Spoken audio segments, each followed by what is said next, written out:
Today I'm going to be showing you two really cool ways to make crayon art.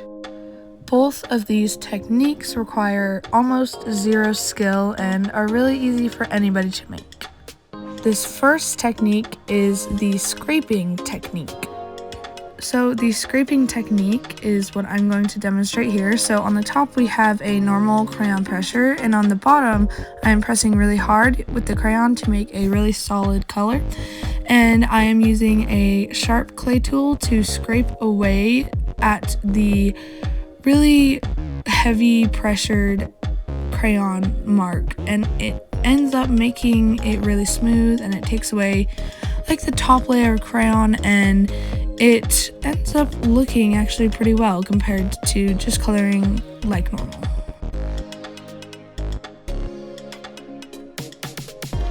Today I'm going to be using the scraping technique while coloring this bird coloring page, and I just start coloring like normal while pressing really hard just to get a good thick layer of crayon onto the page.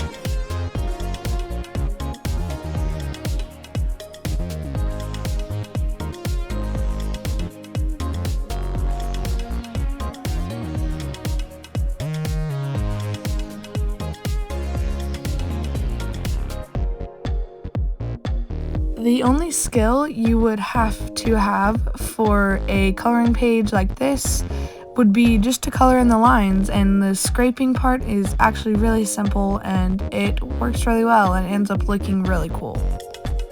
So you can see off to the side I have just the original crayons and crayons with black wrappers. So the crayons with the black wrappers are from a collection of neon colored crayons.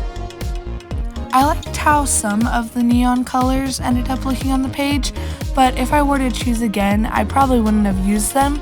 But because I didn't like them so much, I just went over them with a brown, and they ended up toning down and looking a lot better.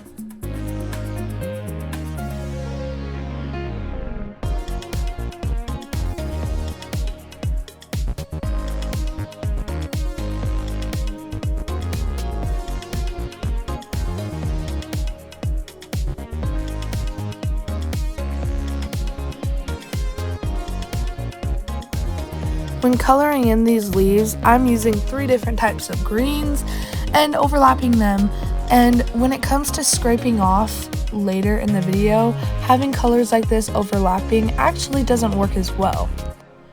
When scraping away, it takes bigger chunks off and you start to see the white underneath. Later in the video, you will be able to see what I mean.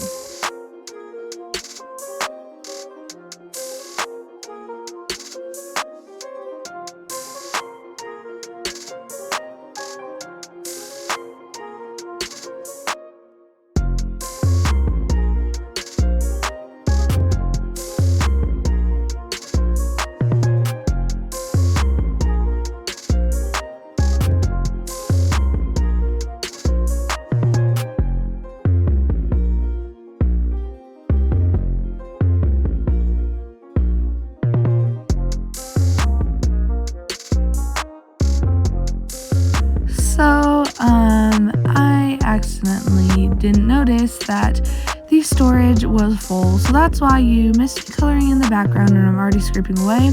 But on the leaf above the bird's head that I'm trying to scrape away here, you can really see the problem with scraping away the thicker layers. It's just really splotchy and you can almost start to see the white paper underneath.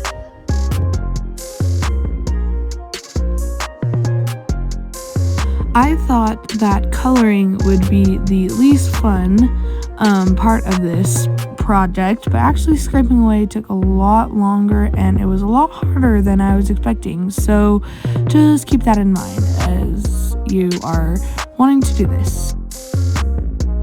all the pressure that you are putting on the paper when you're coloring and scraping, you can see that the paper starts to curl, so that's kind of annoying, but it's really not that big of a deal.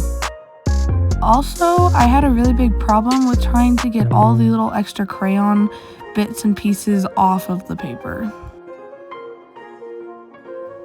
And yes, now you're seeing me put rocks in the oven. That's because this next crayon project is going to be melting crayons onto a rock. So you are going to want to put the rocks in the oven. I put it around 270 degrees for about a half an hour, and they actually became really hot. And as you can see, I was so shocked about how this could work. Like, the crayon melted so easily. But this first one is just a tester, and the real one that I'm wanting to do is this next one. I'm going to try a tie-dye theme. Yeah, and it actually worked really well, and I really enjoyed it. It was super fun. So after drawing the swirls with the crayon, I used the same tool that I used to scrape off the crayon to kind of drag the colors into each other to make it a tie-dye effect. And on this tester rock, I'm kind of just experimenting more. Even though I let it sit for a little bit, it was still hot enough to melt the crayon, and I kind of mixed it together and added some stuff, and I decided to just draw a smiley face on it because I didn't really know what else to do. In total today, we only broke 3 crayons, so that's an accomplishment.